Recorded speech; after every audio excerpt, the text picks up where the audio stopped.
Yeah, I totally get it. Credit cards are pretty confusing. So hopefully by the end of this video, some of that confusion will be cleared up. And of course, if you have any further questions, feel free to let me know.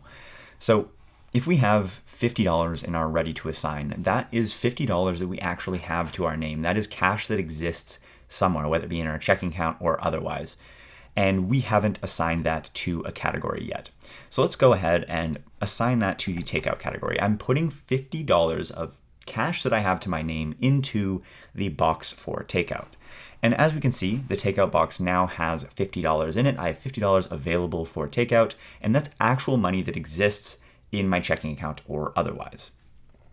And similarly for Ubers and cabs, although I haven't actually assigned any money this month, I still have $667 sitting in that box that I've kind of put in some previous months. I don't exactly know when, but at some point I put $667 in there, or I accumulated that.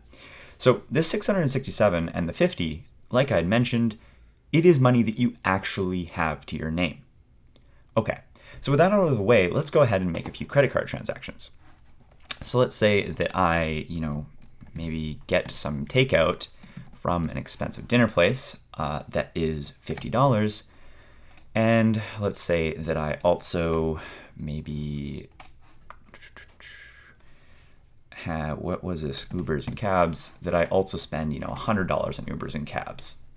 Okay, so the way credit cards work, as you know, is you're spending that money on your credit card. So you're not actually spending your own money when you make credit card purchases. It only is the case that you're spending your own money when you actually pay off your credit card.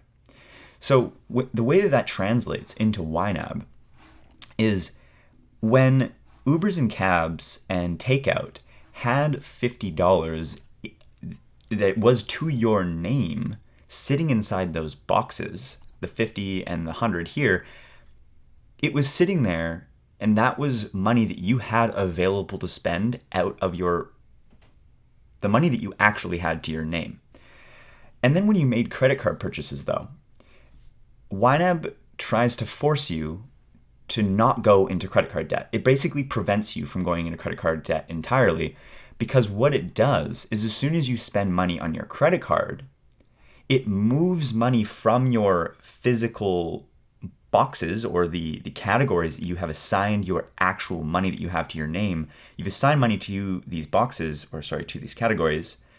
And when you spend money on your credit card, YNAB takes that money out of the category or takes the money out of the boxes and puts it automatically into the payment or available for payment section within your credit card, essentially. So what this does is it essentially just moves your money that you have to your name that is spread out in all of these different categories. Whenever you make a purchase on credit, all it's going to do is to prevent you from going into credit card debt, it's going to take money out of those boxes and put it into this available for payment section, because then that tells you you have that money sitting there ready for you to use for your credit card payment. And as an example, actually, if I go ahead and make another transaction for takeout, let's say that I duplicate this transaction here, we can go ahead and see that I've actually overspent money here, and I have a negative 50 sitting here. But the reason that this is yellow is because basically if we hover over this and we get a little tooltip, I believe. Yes, exactly. You've overspent this category by $50 with credit. Cover this overspending to avoid creating debt. So basically this is telling you you've spent more money on your credit card than you had available in that box to begin with. So if you don't essentially bring this back up to zero, you're going to be creating credit card debt in the process. And the reason that this RBC credit available for payment doesn't increase is because it wasn't able to pull any money out of the takeout box to pay off your credit card or to allow you to pay off your credit card because there was no money sitting there in the first place. So you can pay off $150 fine, but even if you pay off $150, you're still going to be going into $50 worth of credit card debt up until you put another 50 into takeout.